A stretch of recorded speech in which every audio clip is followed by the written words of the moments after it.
Okay. So I'm gonna stick this in here. Do you want me to sit sideways so they can see what you're doing? Yeah, do that. Kind of face that way. Whichever way, it doesn't matter. Okay.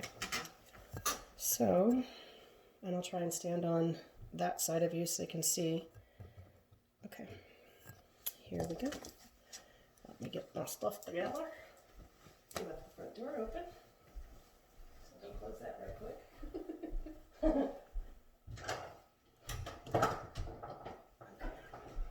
All right, here we go. You ready? Okay. Washing my hands as I come in the room. Hello, Miss Hall. My name is Aubrra. I am your student nurse. Can I get your name and date of birth?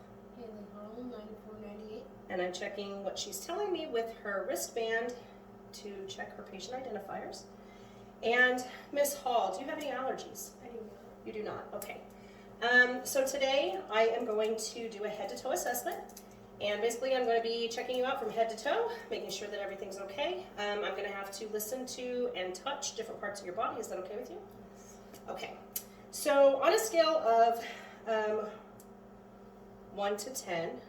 0 to 10, 0 being no pain at all, 10 being the worst possible pain you can imagine, what would you rate your pain scale at today? 0.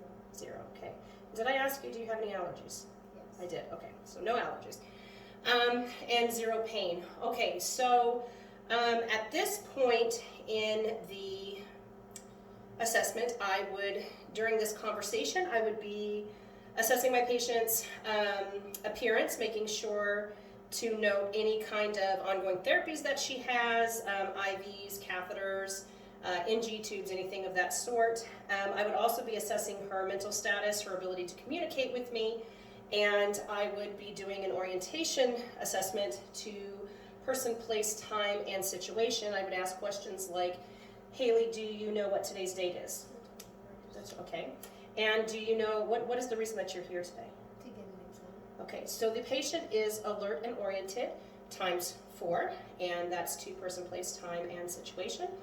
So the first thing that I'm going to do here, Haley, is I'm going to start with your head, and I'm just going to feel your skull and your head to feel for shape, size, symmetry, any abnormalities, masses, lesions.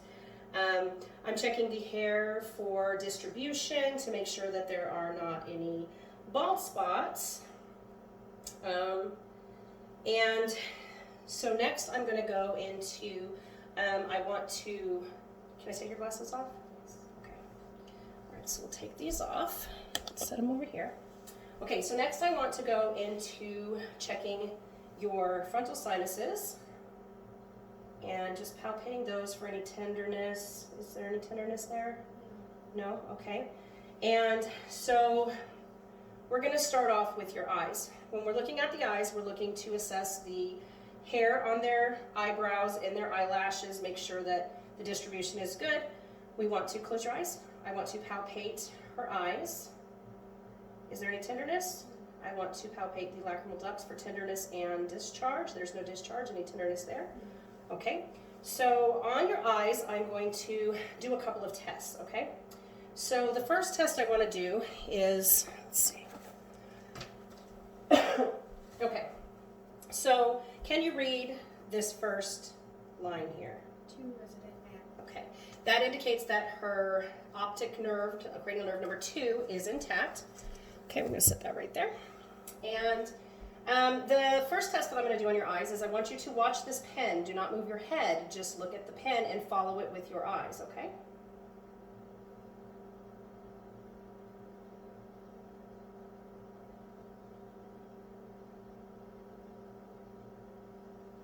Okay, and that looks good.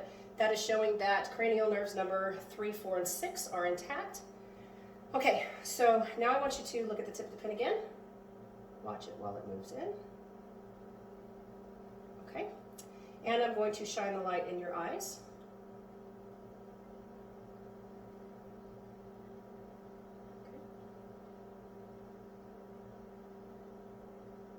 Okay, and her pupils are equal, round, and reactive to light and accommodation. Okay, so I'm going to move to I'm going to feel, well, first I'm going to feel your temporal pulse. Let's do this then.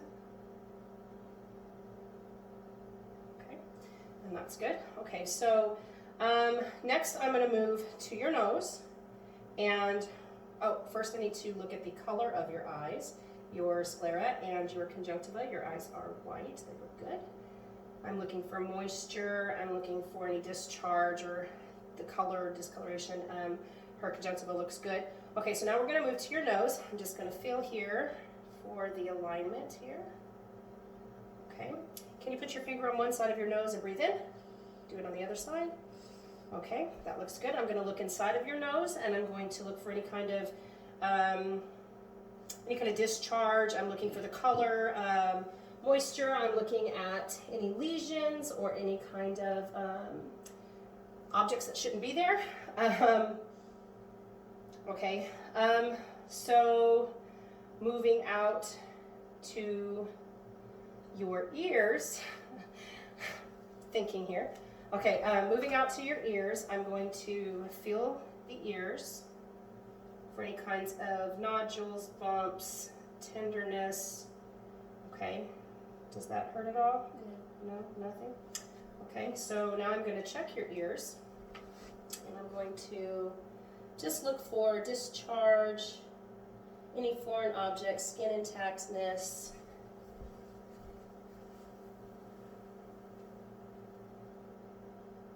Okay, that looks good. And Miss Hall, can you hear that?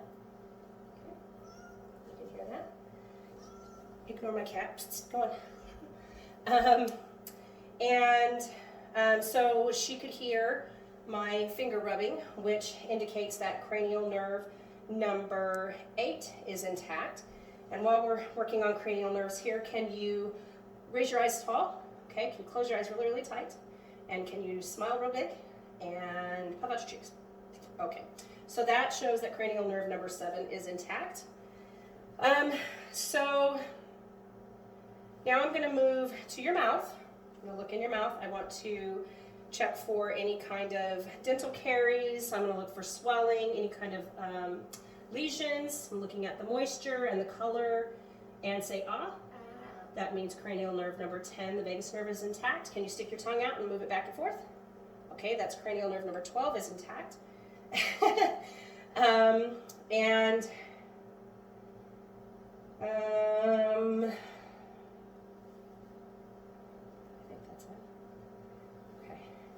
Let me just feel your neck here for any kind of your lymph nodes.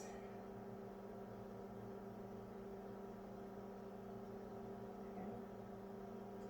I'm going to go down and across, and then underneath, and that feels good. Okay. So can you shrug against my hands? All right. That indicates that cranial nerve number 11 is intact. Okay, so we've done 3, 4, 6, 2, 11, 8, 7. Okay, so next we're going to, on your neck, I want to just check the alignment. I want to look at the alignment of your ears. I also want to look at the alignment of your neck. Also, when I am feeling on your face and on your neck and throughout your body, I'm looking for the temperature, the moisture, the texture. I'm just checking the skin to make sure that that feels right, and I'm not feeling any kind of bumps or masses that shouldn't be there. I'm going to check your trachea here, the alignment. It looks good. Your ear alignment is good. Your neck looks good. I want to feel for your carotid pulse. Okay. Okay, feels good. All right, so I'm going to listen. Put the bell of this stethoscope on your carotid pulse there, and I want you to take a deep breath, and I want you to hold it when I tell you to, okay? Go ahead. Okay. Go ahead. Okay. And that sounds good. So next I want to move to your chest, and I'm going to feel your chest. I'm going to be checking the skin again for temperature, for moisture, for texture. I'm feeling for any kind of lumps, bumps. I'm looking at for lesions. I'm just checking for any abnormalities, tenderness, anything in your chest area. Nothing there? Okay, that's good. Okay, so next I'm going to listen to your chest and your back as well, and then I'll come back around to the front and do your heart. But right now I just want to listen. Of course, I set this down. Here, I'll give you your glasses back for the later part of this little exam here. Okay, so first I want to listen to your breathing. Breathe deep. Deep.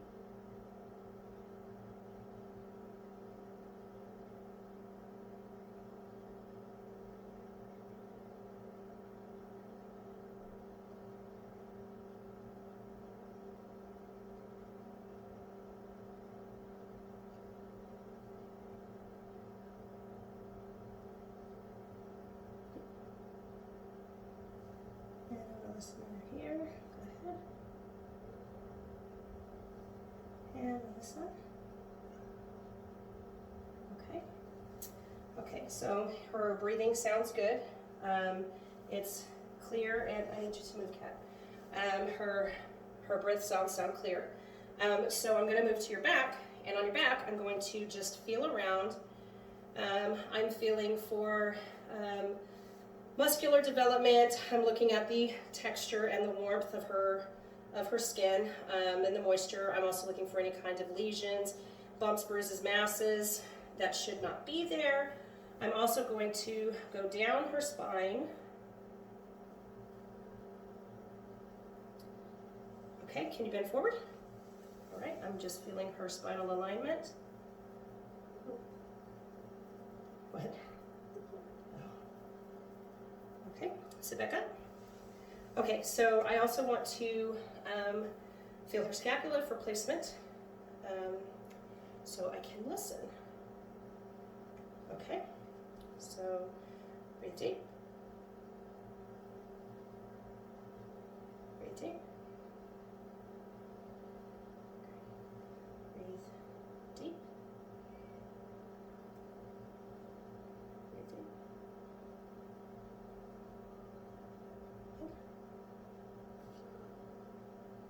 Again. Okay.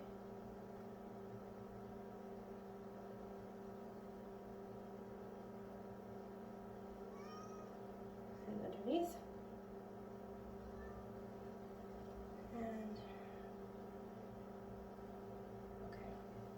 All right, her breath sounds good. Okay, so now in the front, I'm going to come back around, and I am going to listen to your heart, and we're going to use ape to band, which is the aortic, the pulmonic, the mitral, and the tricuspid.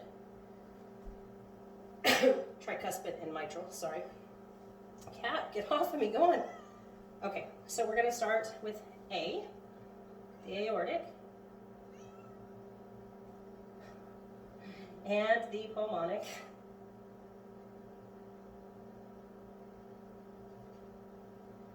and the mitral. I'm sorry, the Erb's point, sorry. And the mitral. And underneath in the tricuspid area.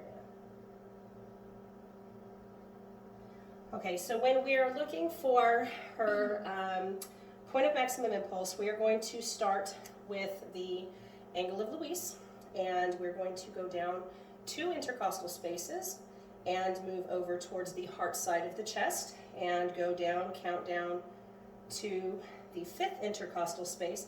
And when we get down to the 5th intercostal space, we're going to go to the midclavicular line, come down, and where those 2 points meet, we will have the point of maximum impulse. While I am here, I would check her respirations. I would count and see what her breaths were and the rate, the rhythm, and the depth. Oh, I guess I'm going to need this again. So next we would move on to the upper extremities, which These we're just going to feel for any kind of abnormalities, any kind of lumps or masses. I'm checking the texture and the moisture and the temperature of her skin. While I'm coming down, I will feel her brachial pulse.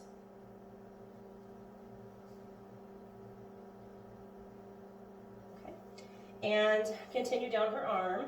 I'm just feeling for these things. And so then I would go to her radial pulse. At this point, I would take her pulse and time that. And then moving down, we want to look for the distribution of hair. We want to make sure there are no lesions. There's nothing abnormal. When we get to her nails, we want to look for clubbing of her fingernails. There is none. We want to also check the capillary refill, which is less than 3 seconds, so that is good. And we would do the other side. We would feel for the masses or any kind of lumps, bumps, bruises. I would stop and find her brachial pulse. That was really good. And all the while I'm checking the distribution of her hair and the moisture, texture, and temperature of her skin. Coming down, I would check the turgor. There's no tenting. And go to her fingers. Well, I would feel for her pulse on this side. And then go down to her fingers. There is no clubbing. And I would check her capillary refill, which is less than 3 seconds. So that looks good. The next part of the exam would be the abdominal area, which I would normally have a patient lay down for this, but I don't have anywhere for her to lay, so I'm just going to do it while she is sitting up. And the only difference in this area is I'm going to switch up my, instead of palpating first, I'm going to auscultate first just to make sure that I don't trip up any or get anything excited in there and get those bowel sounds moving, because I want to hear them without having that problem. So I would inspect her abdominal area from mid-chest to the pelvic region. And I would be looking for scars, masses. I'd be looking for bulges, pulsations.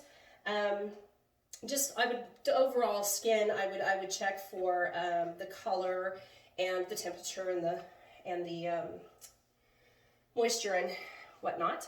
Okay, so I would want to listen to her 4 quadrants, and we will start at the lowest here. And we're just listening for any kind of bubbling and gurgling. Active bowel sounds, but we don't want them to be too active. And we don't want to not hear any, because that would be an indication of some kind of blockage.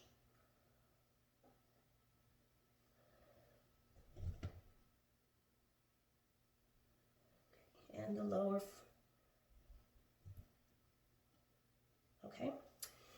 Also, while I'm here and I'm doing the palpations, I would be feeling, I'm going to feel her belly for any kind of masses, anything abnormal there, any tenderness. And I also would be checking the femoral pulse as well as the lymph nodes in that femoral area where the pulse is at. So I would just use medium pressure to go across her belly. Is there any pain there? Any kind of tenderness? No? And I don't feel any kind of masses or anything abnormal.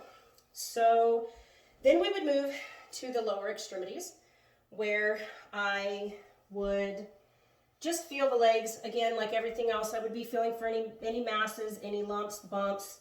I would also be looking for the hair distribution. I'm looking for swelling in her legs and her feet. While I'm moving down the leg, I would feel the popliteal, the pulse back here, and keep moving down. And again, I'm still looking and feeling for those masses or any abnormalities. I'm checking her feet for swelling, and I'm also going to feel the dorsalis pedis and the posterior tibial pulse. Okay, and I'm going to check her toes as well for capillary refill. And it is less than 3 seconds. So that looks good. And we'll go to the other side. I'm going to have to, okay, can you put your, okay, I'll just hold it up. Okay, so on the other side, I'm going to do the same thing. I'm going to be feeling her legs for any kind of masses, any abnormalities, stopping to check her popliteal pulse. And moving down the leg, looking for hair distribution, swelling, texture, moisture, temperature of her skin, any kind of bumps, bruises, abnormalities that shouldn't be there. I will also feel her dorsalis pedis pulse up here, as well as her posterior tibial. And I will check for capillary refill, which is less than 3 seconds. So that is good. So next I'm going to assess her muscle strength. In her arms, the upper region, sorry, I'm out of the picture. In her arms, the upper region, as well as her lower extremities. So Haley, can you squeeze my fingers? Okay, pull them. Okay, push against my hands. Okay, so hands down. Okay, you can do that. Okay, and so put your arms up and straighten them out. Okay, so that looks good. Her ability to straighten, flex in her arms and her muscle strength. And so on your feet, I'm going to look at, it is hot in here. In your feet, I'm going to look at your ability to straighten your leg. Okay, put it down, push against my hand. Okay, pull back. All right, and lift your foot up, toes out and up. So I've checked her strength in her legs, as well as her dorsiflexion and her plantar flexion. So this leg up, down, push against me, pull back. Okay, foot out, point your toes, bring them up. Okay, and that looks good. Her strength is +5. And next I'm going to, it's hot. I'm going to ask you to stand up, and we're going to assess your gait. So if you could walk from right over there to right over there. And I'm just making sure that she's able to walk straight and there's not any kind of limping or anything like that going on. Okay, so this test I'm going to have you stand with your hands in front of you, eyes closed, and I just want you to take that position for just a few seconds. So go ahead, I'm going to keep my hands in case you get dizzy. Okay, so the next test we're going to do is going to check your cerebellar function, and we are going to have you close your eyes, put your hands out, and touch your nose, tip of your finger to your nose as quickly as you can. Okay, and I will put my hands around just in case you get dizzy. Okay, so that looks good. And that's the end of your exam. So I want to make sure that the patient is comfortable. Are you good? Do you need anything before the doctor comes in? Okay, and I would wash my hands as I left the room.